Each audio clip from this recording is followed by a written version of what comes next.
From Kansas State University, this is Agriculture Today. Eric Atkinson here, and here's what's ahead.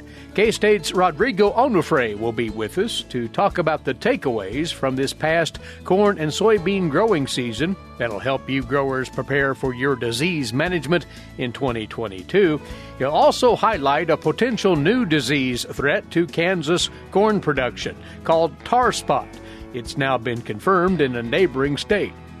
Also, K-State's Ignacio Ciampitti will talk about research he's involved with evaluating the use of sensors to determine the protein content of crops at harvest. And on this week's horticulture segment, K-State's Gregg Eyestone on protecting recently planted landscape ornamentals from wildlife damage during the winter. All that here on Agriculture Today.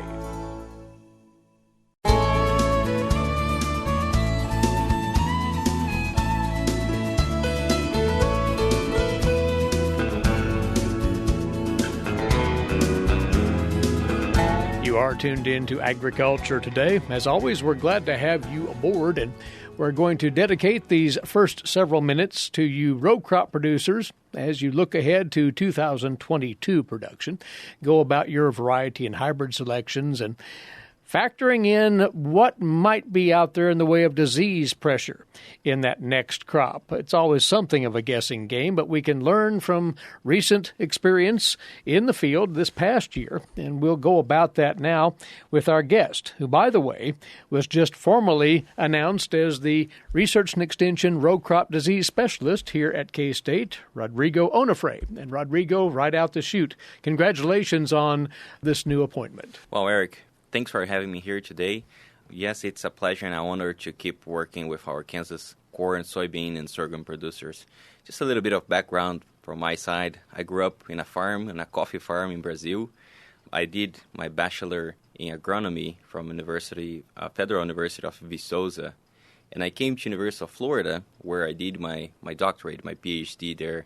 And last year, I joined K-State as a postdoc fellow here, working with row crops and helping our growers and extension agents with corn, soybean, and sorghum, right? And just now, I was formally offered the position to keep working with our producers. Well, it was great to hear that this new appointment has come through. You basically conducted a dress rehearsal for it during your postdoc work leading up to this point. We've had you on the broadcast before, but now that it's locked down, a great piece of news to share with folks here as the new row crop disease specialist at K-State. And in that, Rodrigo, wanted to have you offer your thoughts to growers as they look ahead more and more to the 2022 production season. What were some of the take-home lessons, as you put it, from 2021 production as far as disease outbreak in corn, sorghum, soybeans? What were some of the standout things you observed? So 2021 was a quite interesting season. We started in a very wet and cold. There were some fields and growers that could not plant. They had to leave their plant in the field because it was too wet at that time. And with that, we did see quite a bit of seedling disease in the corn and soybean side. So this is something for you to keep in mind if you're planting those same fields doing corn on corn or beans on beans, to make sure that you're looking into the variety resistance for seedling disease if you had problems before, right? But then as we move forward into the growing season, our main problem was drought. We had a very hot and dry summer, right? The conditions were not good for disease in most part of the state. Although in the eastern part of the state, the weather was very favorable for gray leaf spot, and we did see some high incidence of gray leaf spot on the corn side, right? So if you're doing corn on corn again and you had gray leaf spot this past season, you have a chance that you're going to be having that issue again. So it's good to keep an eye out there when you're scouting and planning those scouting events during the next season, and also your fungicide applications if you're putting out there. But as I mentioned, during those hot and dry days in June, July, that's actually the perfect storm for some of our stalk rot problems that we have here in Kansas. And we think about stalk rot, right? There's the charcoal rot, which is our biggest problem, right, in the stalk rot, because it infects corn, but also infects soybeans. So if you had stalk rot problems last year and you're planting corn or soybeans, you need to be aware of that and trying to look for resistance if there's any available with hybrid selection or variety selection. On the corn side, all the seeds are treated, but if you're doing soybeans, I would recommend adding that seed treatment if you had seedling disease or charcoal rot problems to your management package, right? That's actually one extra tool to protect that yield. And as we move on the stalk rots, right, we also did see a little bit of ear rots this season, so it's something to keep next year as well on the corn side. Several things that are rather common depending on the year, but need to be kept well in mind as you're thinking about your crop management in general. But seed selection, fungicide seed treatments in particular, have value, it sounds like, as we'll go into the next growing season. There was the debut, not yet in Kansas, but close to this state, the confirmation of a disease, should put it that way, that we really haven't encountered yet in the state, but it could be very much on our doorstep. It's called tar spot, and you say, Rodrigo, it was confirmed in far southeastern Nebraska. That's right. Tar spot was just reported in Nebraska, in the southeast corner, right on the border with us here in Kansas. Tar spot was first reported back in 2015 in Indiana and Illinois, and it has been spreading in the Midwest, in those especially northern states. Although it's already being reported in Florida, was just reported now in Georgia and in Kentucky as well. So as you can see, tar spot, it's spreading. As Eric mentioned, it's not being reported here in Kansas yet. It's something for us to keep in mind for next season. What is tar spot then? Is it similar to any of the leaf spot diseases we've seen before? So tar spot, good question, Eric. Tar spot infects corn. It's one of the main concerns right now on those states that are already being reported. It's actually, it looks like a black bump on those leaves. It's a leaf disease, and it can spread pretty quickly out there in the field if the conditions are favorable for disease development. And you say favorable conditions include that it's often found in irrigated fields.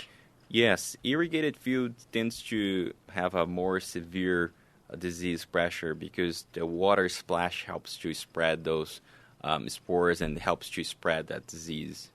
And it can spread relatively quickly. In about 2 weeks, a green field. I've seen some pictures in Michigan where a green field went to a senescent look. So that can affect yield severely, grain quality, silage quality as well. It's more than just cosmetic damage, and in fact, its track record is pretty devastating, at least in some areas. Yes, we've seen some significant yield reductions from this disease. Here in Kansas, it's not being reported yet. Right now, the best thing that we can do is to keep an eye for it, keep monitoring. If you think that you found it, please do send it to us. Contact your extension agent. He'll work with you to send us here to the diagnostic lab a sample so we can check if it is tar spot or not. And is there any level of resistance in our common corn hybrids to this disease? Yeah, unfortunately, there's not, Eric. Right now, our main thing here in Kansas is detection. Early detection will be important, but also there are some fungicides that are already available for our growers in case we find a disease. Well, you've put our corn producers on alert that this tar spot disease could enter our state in this coming growing season, so you'll certainly answer any questions they might have at it. But do turn in any suspect samples to the Plant Disease Diagnostic Laboratory as we look ahead in this coming year. Speaking of which, and we want to finish with this, Rodrigo, the laboratory here at K-State is offering free soybean cyst nematode testing. And while the ground is still not frozen, producers can take advantage of this yet. Yeah, that's right. We are offering this free testing program for soybean cyst nematode. Back in 2010, our prevalence in Kansas fields was about 15%. And what we have seen now, 10 years after, is that prevalence has increased to 35%. So if you never tested, I highly recommend you to take advantage of this free testing program and send us a sample, right? And it's basically that fertility 0 to 6 type sample that we need. Collect several cores across your field, mix them well, and send us about 2 cups to the plant diagnostic lab here at K-State. They will then get a quick turnaround on those samples, and you'll be able to swiftly identify whether SCN is present in those fields. Yes, that's right. And then right now it's a good timing for that, because that can help you to plan for next season in case we confirm, in case the numbers are high. We're seeing some hot spots in central Kansas at this moment. Right now we receive some relatively high numbers, fields with more than 2,000 eggs or even to 10,000 eggs, which we can start seeing some up to 40% yield reduction on those locations. That information very well may aid you in your crop rotation decisions, your variety selection decisions for soybean production, so forth. So, again, K-State's Plant Disease Diagnostic Laboratory is making available to you growers free SCN testing. Inquire about that through your local Extension agricultural agent, or you can go online for the contact information for the laboratory itself. Well, Rodrigo, once more, great to have you on board for good at Kansas State University as the row crop disease specialist, K-State Research and Extension.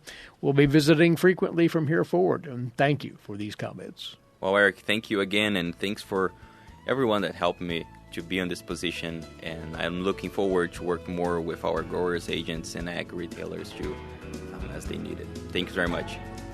Rodrigo Onofre, K-State Research and Extension, Plant Pathology.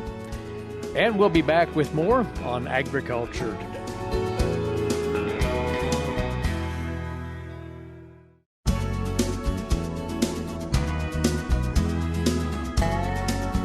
Agriculture Today returns now, and we're visiting this time around with Ignacio Ciampitti. As you know, Ignacio is a cropping systems specialist with K-State Research and Extension. And he's involved in some intriguing research that we wanted to cover today. Ignacio, your research team has been looking at the use of sensors out in the field on many fronts, but in this case, as a way of predicting the protein level in grain at harvest time. Fill us in here. Yes, as always, Eric, thanks for the invitation.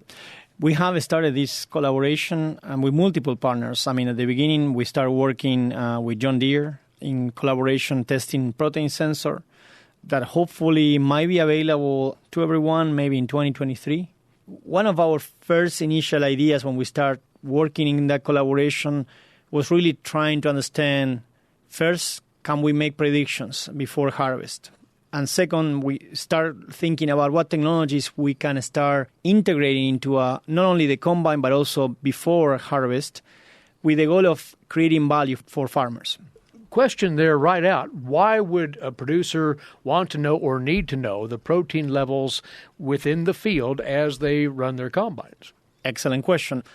If you talk to many farmers today, in fact, we have a survey that we conducted. I think that we have a total close of 300 responses in the entire U.S.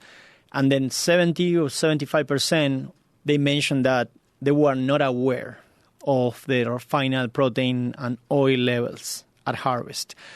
I think that was not a surprise for us to see those values in terms of farmers not being aware of the quality, because today they are not compensated by that. Mm-hmm. Which crops we're talking about here? All row crops? We were looking at multiple crops. I mean, for these projects, we were looking at corn, soybeans, wheat. And again, many of the farmers not aware of the quality, and then the implications are that when you start looking at the industry side, there is not really a niche or a market yet that is paying for quality. Mm-hmm. And then the question that at some point you have is like, do we need to wait until the market is unfolding, or should we start leading the science to make sure that we can start guiding the transition and informing industry and helping farmers to create more market value? Mm-hmm. Developing the capacity to measure it so that there is a market for it. So. Exactly. And so now we start working on the research at the same time that the technology is being under development. And even before the market is thinking on paying. We know a few spots. I talked to a few farmers in South Dakota. There is a model there that they are selling to, and they're being paid for quality.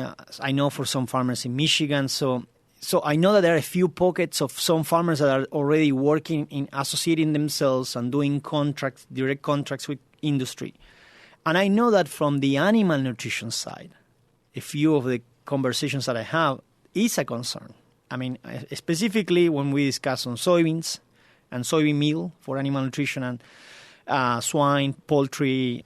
So we know that it is an issue that it looks like it's kind of this dilemma of the chicken or the egg. I mean, what is coming first? Is the quality a problem, yes or no? Many of the farmers will say no, but then you will say no because you never will get the money. So you never wanted to be focused on thinking on quality because you are not getting paid for that. Right. You're getting paid for productivity, for bushels, okay?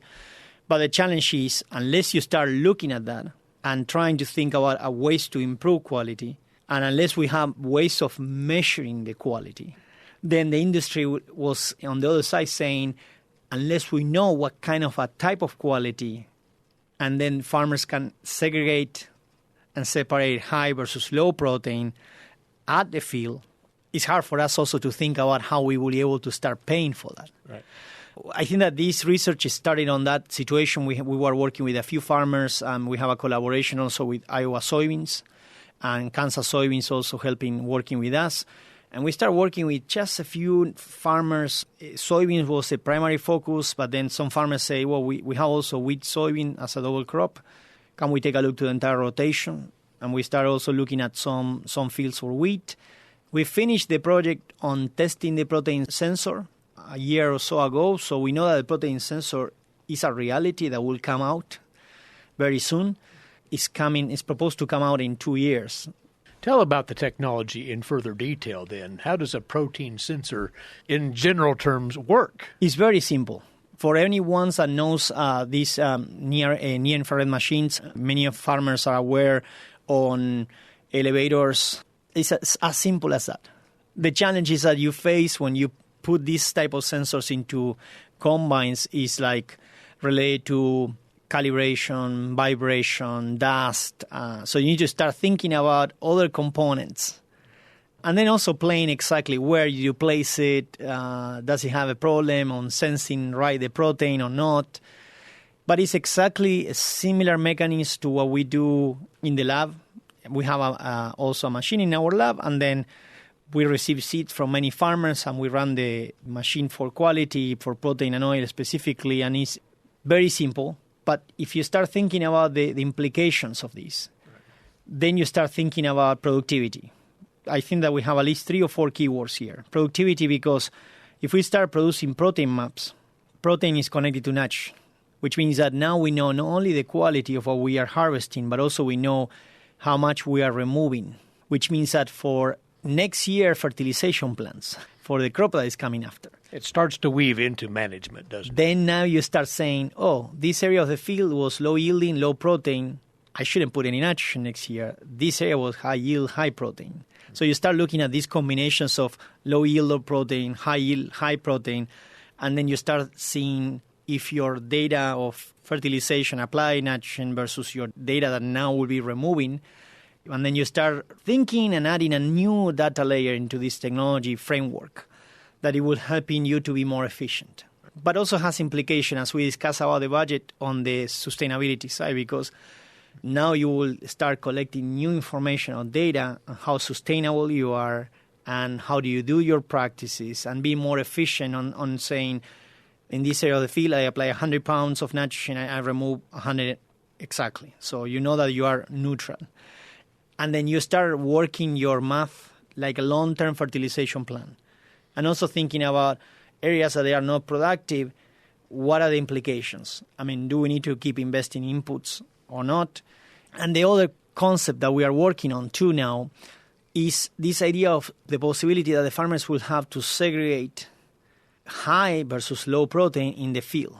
So they can capture that market. Exactly, because they will be able to say, okay, I have some sections of the field that are low protein and some that are high, so now I can just start harvesting this section, put it in a different bin, and then harvesting the following, and that will be the one that I will be sell directly to a contract for protein. It's identity preserved. Exactly. And it's also creating a new opportunity for market value. And the additional step that we're working today, right now, which is I think that is even more relevant too, is that farmers at some point will not know what kind of protein they have until they finish harvesting. And for them, that could be a challenge to do segregation. That implies a little bit more technology, more cost, because that means that you are thinking a machine that will have two sections on the combine, and then will be sensing and sending the grain to the low protein side of combine, high protein side of combine. So imagine the potential type of cost of doing on-the-go sensing. Then the second approach that we're working now, we collected several fields in the last couple of years, and then we have a project that we're planning to keep collecting data from farmer fields. And why we did this is because we wanted to see how well we can start using some satellite data to make predictions and how early we can make those predictions. And again, they don't need to be perfect. No one is looking for making a prediction of exactly the number, okay? But yes, we want to at least have an idea of if we can make a prediction of, can we have a preliminary, before harvest, a map that could tell it to the farmer low versus high, or more or less giving some information to this farmer that is thinking on segregating where it needs to go to look for that protein. They can map out their harvesting path. Exactly. So we have all the data. We're at this moment we're working on exactly developing the science. So we collected a total of more than 50 fields, and inside of each field we have at least 10 different sampling points. Just before a harvest, we collected this for the last 3 or 4 years. So we kept everything very tight and making sure that everything was falling into place. And now we are really playing on building the tool. Also, in partnership with Iowa Soybeans, they have some other online tools that they are developing that they will help the farmers to see what is the capture value, if they can capture 10 cents or 20 cents, and also what could be the implications on the cost, if they want to introduce a management or if they want to introduce any other practice. So we are working at the same time on trying to put all this information together so we can start developing a package that we can start releasing hopefully in 2 years or less, and maybe in 2 years. So it will be almost at the same time that all this technology will come out. Well, your team is pushing this concept forward through the findings that you're coming up with. We're looking forward to seeing what protein sensors can bring to the table for crop producers out there. Ignacio, we wish you the best with those. Thank you for being with us. Thanks, Eric. Ignacio Ciampitti, Cropping Systems Specialist, K-State Research and Extension. We'll be back with more on Agriculture Today.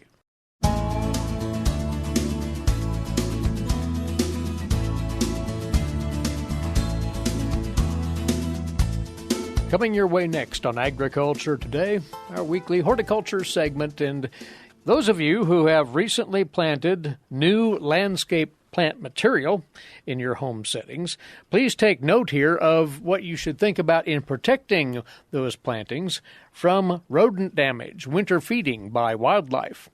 Gregg Eyestone has joined us, horticultural agent for Riley County. And Gregg, that material, whatever it might be, very much is an attractant to any variety of wildlife, isn't it? That's right. Particularly here in our kind of a dry spell that we're having, they may be just looking for moisture more so than something to consume for carbohydrates. So we do want to protect our plants.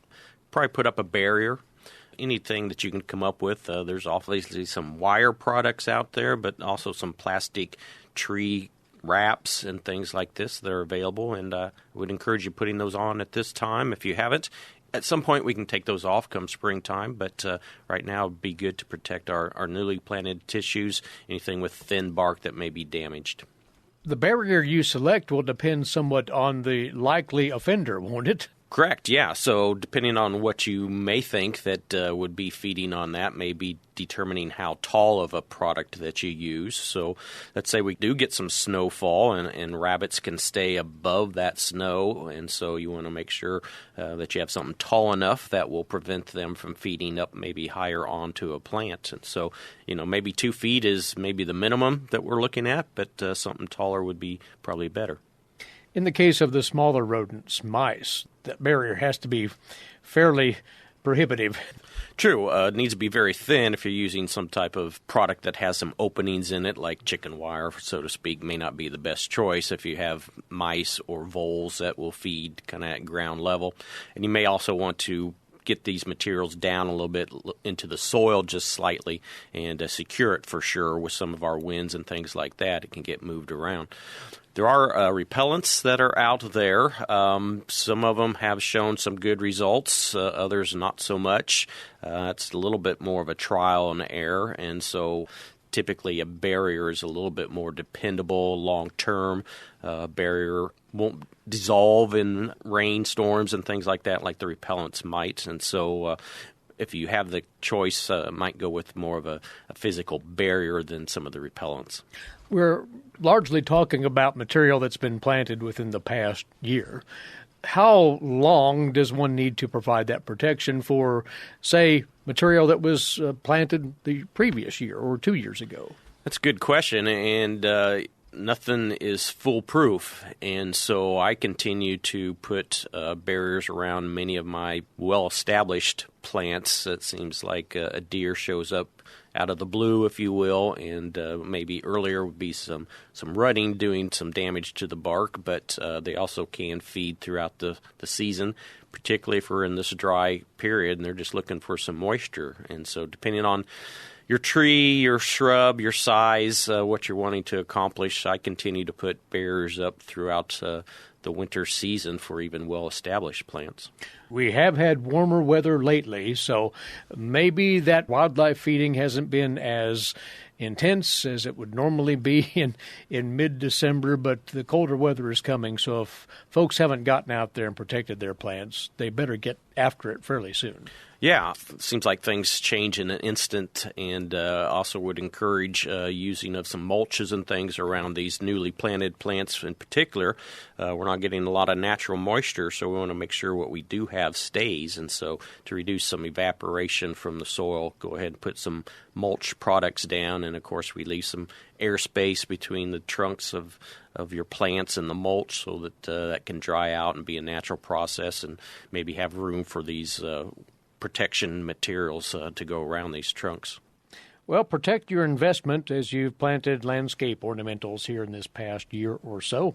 Be sure that those critters don't take their toll on that material. Gregg, thank you. Thank you. Gregg Eyestone, Ridley County Extension Horticulture Agent with us. That is our time for today. Thanks for listening in. Eric Atkinson for Agriculture Today over the K-State Radio Network.